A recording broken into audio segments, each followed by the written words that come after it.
Hey, this is Duncan Evans, and you are listening to the Brutally Delicious podcast.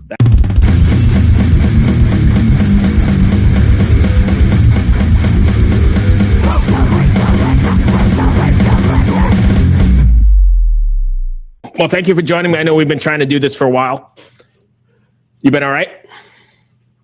Yeah, no worries at all. Yeah, all good. It's nice and sunny here in Leeds, UK. It's the weather's not always great, but at the moment it is really nice. So I'm enjoying it while it's here. Yeah, same thing here. I think spring is finally around the corner, and it feels like with all this, everybody getting vaccines or whatever, it feels like it's starting to really open up again. I don't know what it's like there, but here bands are booking tours. It feels like it, we're coming out of a cocoon, maybe. I'm hopeful. Yeah, it's starting to feel that way. I think we've not got so many shows being booked, but they're starting to be booked really for some late summer, more like autumn or fall, as you would say.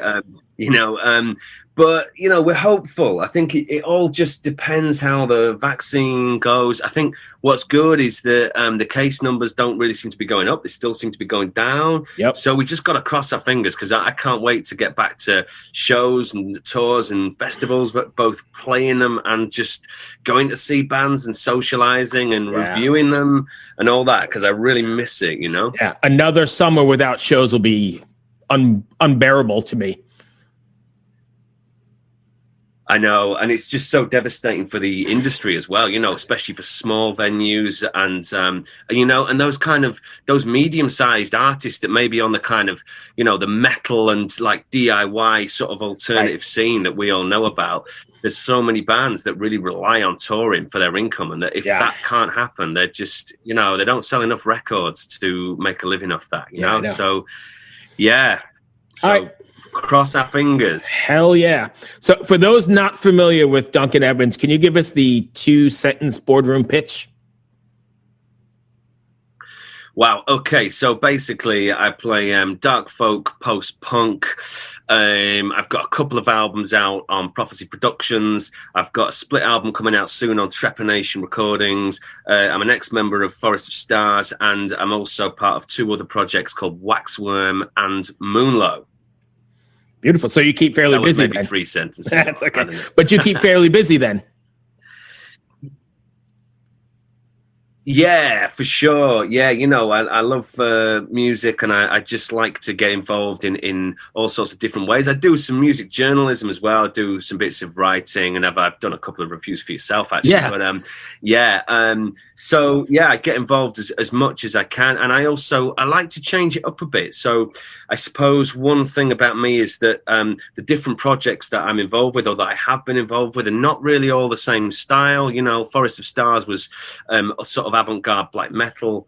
Moonlow's kind of what I call apocalyptic noise poetry, which is really noisy, synthy, dark ambient kind of stuff. And then Waxworm is like a bit industrial, kind of like a bit dance music-ish, but kind of weird and kind of influenced by metal as well. So, and then my own stuff is more like singer-songwriter music, but the darker end of that kind of folky style with a bit of post-punk, a bit of heavy stuff thrown in there. So yeah, I just like to keep it interesting, With that in mind, so your stuff tends to more on the darker side of things. Do you find it's been a lot easier to write in these, I guess, darker times that we've been through for the last year and a half?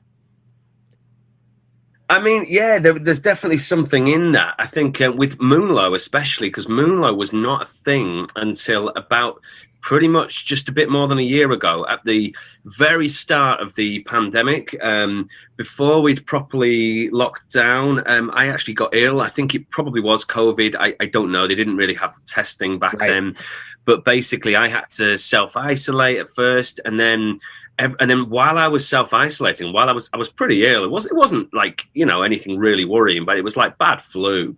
And while I was feeling that way, the world, of course, was changing like day by day. This crazy situation started to happen. And like the Moonlow albums, it's not written about that specifically, but those feelings of, oh my God, this is kind of an existential threat. Like, we might, the world seems like it's going to change. I don't know if I'm Who knows? I could end up in hospital with this illness. I might die. I never got that bad, by the way. But those kind of feelings. So I channeled that into the music, and it just kind of gave me this strange, weird energy. And of course, I had the time as well to be able to do that. So yeah, I would say there's definitely an energy that you can take from that sort of existential dread at times, which can be good creatively. Obviously, the pandemic's a horrible thing. Don't get me wrong, but I think some good art can come from negative situations because of that desperation and those feelings. I think you're right, and I think you touched on it as well. I talk to a lot of bands on a weekly basis, and everyone's in the same boat, and they're all using, or not all, but a majority of them are using that downtime to really tune in and dial in their sound or dial in their songwriting. And I think when this is done, we're going to see some really killer records and some really killer music across all genres, because everybody's had nothing to do but like really hone their skill, right? Yeah, for sure, man. I think it's it's given maybe certain artists a bit of time to take stock of what they're doing, what they want to do, and maybe especially bands that were doing a lot of shows. That difference and that downtime's maybe made them think, right, okay, let's really think about what do we want to do? Do we want to do, I don't know, a concept album, or do we what are these grand plans that we might have? And that can be a really good thing. I think conversely, it has, I think for some people it's really kind of killed the creativity, because I think some people have got into this thing of being a bit kind of bogged down with it all, just feeling the weight of all this negativity. So it's not all good for creativity, but yeah, I do. What I hear is that there have been more records released because bands have been focusing on that instead of touring. And what I do like is that there's been some kind of special, different records released. Like Nick Cave did Idiot Prayer, which was like live on the piano, just piano and singing on his own at Alexandria Palace, and there's been some other cool kind of different releases. Another favourite of mine, Richard Thompson, did a lockdown acoustic record. So I like that. I know there's the band Lord over in Australia who I interviewed Andy Dowling recently, and like they've taken stock and had a chance to do a covers album, like really cool covers album, which got to #1 in like the alternative Australian chart. So yeah, man, I think there is some truth in that artists' output is going to be affected by this, and hopefully a silver lining of all this is that there's some really cool creative stuff going on. What is your thoughts on how this is gonna, and I know nobody's got a crystal ball, so we can't really know, but when this opens up and everyone says go, there's going to be like a flood of musicians playing, right? And fans like myself are not going to be able to get, there's a potential for like multiple shows in multiple cities. How do promoters deal with that, and how are bands going to deal with that? Oh, wow. Yeah, I think it is. Yeah, it's going to be interesting, and it's going to be strange. And I think because I had a bit of a worry that maybe people would have gotten so used to like watching Netflix and just being at home that maybe they wouldn't be that desperate to get back to shows, and maybe they'd also be worried still about the threat of COVID. But I know there's a festival where I live in Leeds, UK, called Damnation Festival, which I've actually played it twice. It's great. They have some really big names on the what I suppose what you call the underground metal scene, right. Extreme metal scene, and they normally, that's in November. It's an indoor festival in a university, and they normally sell out like either on the day of the festival or they don't quite sell out at all. This time, as soon as the announcements were made that things are hopefully going to be back to normal by then, they sold out in March, like about a month ago, just like that, within about a week. So yes, I think there's going to be a lot going on, and I think it is going to be tough. And I think for a while there might be some smaller bands that are going to suffer a bit, because obviously if everyone wants to play, then the promoters have kind of got their pick of who they want to put on.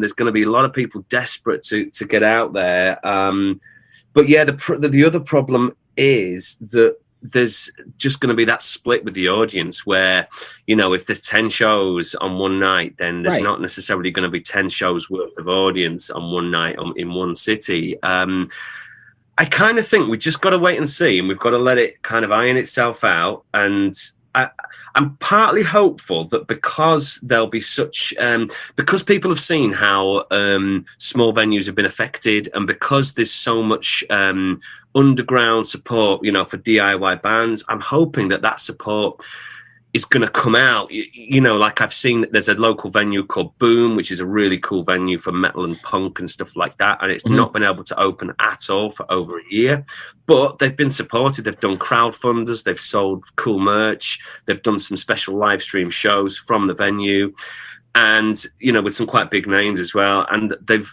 basically managed to raise enough money that at the moment, fingers crossed, it looks like they're going to be okay. So I'm kind of hopeful that there's going to be that groundswell of support. And yeah, I suppose it's that thing of we've all got to get out and see smaller bands, local bands, touring bands, and not just like, you know, there's going to be those big shows and it's great to see them, but we've got to get out and support the DIY scene and the underground scene. And we've got to be part of that because we're all kind of in it together, you know? And that's going to be the next, hopefully, fingers crossed, that's the next phase, right? Because the bigger bands are going to be eventually timing themselves out, I think. I mean, how relevant is, you know, big Motley Crue shows going to be? Shortly, they're going to not be. And you've got your not lower bands, but your, what's the word, underground bands that need to fill those spots. Right? Yeah, no, totally, man. Absolutely. So I'm kind of hopeful because I think what's great about DIY music and the metal scene and the punk scene and the alternative music scene generally is that there is such kind of camaraderie and support, and there's, you know, we're all in it and we all kind of know each other, and there's this whole global network as well. And I suppose that leads me on to, like, I hope that international touring comes back, because that's going to be a weird one with whether people are allowed to travel. Right. And also in the UK with Brexit, and that's all finally kind of gone through, and it's all a bit of a mess. But again, the optimist in me is kind of hoping that once things do start to come back, and once we start to be in a position to say, right, there's a band here, they want to book a tour, they're from France and they want to play in the UK, I'm hoping that something maybe can be done where we can find a way of making that work, that works for everyone, because I think there is a lot of desire to get that happening. But yeah, we just got to take it day by day, and we've got to, I guess, all do our bit to support, you know, get out to those shows that you sometimes previously maybe couldn't be bothered to go to. Maybe just take that effort and just get out to that show midweek and go see some local bands, you know? I think you hit it right on the head when you spoke about community, because I've been saying that for years now. There is such a community in the underground scene, the metal scene, even just the underground scene in general, maybe not just metal, that I don't think you find anywhere else. You don't find a pop culture scene or anything like that. And it is big, but it's small. I mean, does that make sense? Like, I know a lot of people from all over the world, and everybody is supportive of everybody. A good example is the drummer from Exodus, the big thrash band from San Francisco. He's got stage 4 cancer or something right now. And in 2 days, when they started a GoFundMe, they're well over 150 grand towards, you know, getting. So there's people that are out there in this community that are helpful. And it's so different from anything else I've ever seen. Yeah, and no, I totally agree with that. And I think there's something about, because it's underground, because I think we often feel kind of like underdogs. We feel a bit unrepresented in the mainstream media. So it's that whole strange thing where someone like, I don't know, a band like Exodus, like, the fact is they can walk down the street and most people don't know who on earth they are. But then, you know, in like in their show, they can play to thousands of people, and they're absolutely worshipped. But everyone kind of knows that there's that flip side where, you know, mainstream society is like, what? Thrash metal? What even is that? And what? We've never heard of these guys. They're not famous. They can't play to thousands of people. So I think because we kind of know that, we all really stick together. And when we do find other people that are into the stuff we're into, we latch onto that person. You know, you see the person across the room in a work meeting who's got an Iron Maiden shirt, and you go, right, I need to speak to that person. Right. You know? So, and it's great. It's really nice thing. So let's get back to Duncan Evans. I've got a couple more and then we'll be out of time. But is there something you want your fans to walk away from after listening to one of your projects or seeing you live? Does that make sense? Yeah, it does. Yeah, I mean, I guess especially with the sort of the solo project, I guess it's about emotion, really. It's about feeling something. And it's not all doom and gloom. I mean, we're talking about, I guess, dark music in a way. And, you know, the music might touch on some darker themes and might be about difficult life experiences and things like that. But the idea is that there's kind of a bit of a catharsis there. There's a bit of maybe a way to kind of work through some of those issues that we all have in life. And I guess I want people to feel to feel that. I want them to feel something that isn't quite the same as what they feel when they're listening to a different type of music or another piece of art. And I guess I want them to feel slightly better about themselves and to feel some kind of connection, because that's what I like. The records that I really, really connect with are the ones that make that kind of, they say something to me and I'm like, yeah, that feels like something that I feel or that I'd like to have said, and I couldn't quite articulate it, but it seems to represent something that helps me or that I can connect with. And you're not alone. So yeah, totally, man. Again, we're almost like back to that community thing. So yeah, I guess I want someone to feel something. It's not necessarily about like, oh, tapping your foot and dancing. I mean, that's fine if people want to do that. But for me, it's really about feeling something that it might make you, I don't know, it might make you want to shed a tear, but there's also a kind of catharsis and a kind of joy that comes after that, perhaps, of like, we're all shedding this tear together type of thing. So yeah, I guess that's what I'd like people to, experience, really. Okay. And so lastly, what do you have planned after this? I know you do a lot of live stream stuff. You got any more live stream things going on, or what's in the meantime before the club's open? What are you doing? I do. Yeah, man. Well, okay. So there's quite a few things. So I'm working on, there's 2 albums I've got coming up. One for Waxworm, which is a collaboration between myself and a guy called Arthur Brown, who's over in Australia. And that's the industrial type project. We call it Dark Electro Chaos. The album's called Mea Culpa. That's going to be out on Trepanation Recordings in July. So we're doing all the promo stuff leading up to that. And then I've also got with Duncan Evans, with my solo project, I've got a split album with a guy called Javier Wallace, who also does a project called Wilderness Hymnal. And that's going to be out in September. So we're finished. We're doing the mixing, basically. We're at the mix stage for that. So yeah, we're going to be doing the promotional campaign for that soon.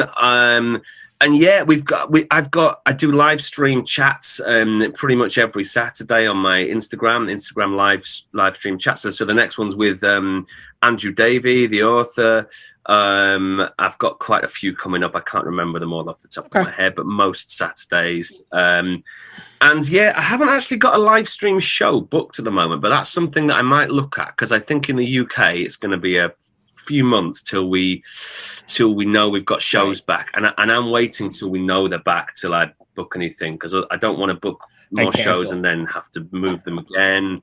So yeah, so that's it. So basically, if people want to review either of those 2 albums, or if they want to interview me about those albums, Waxworm or the solo one that's the split with Javier Wallace, then they can get in touch on any of my social media pages, and they can give me a shout.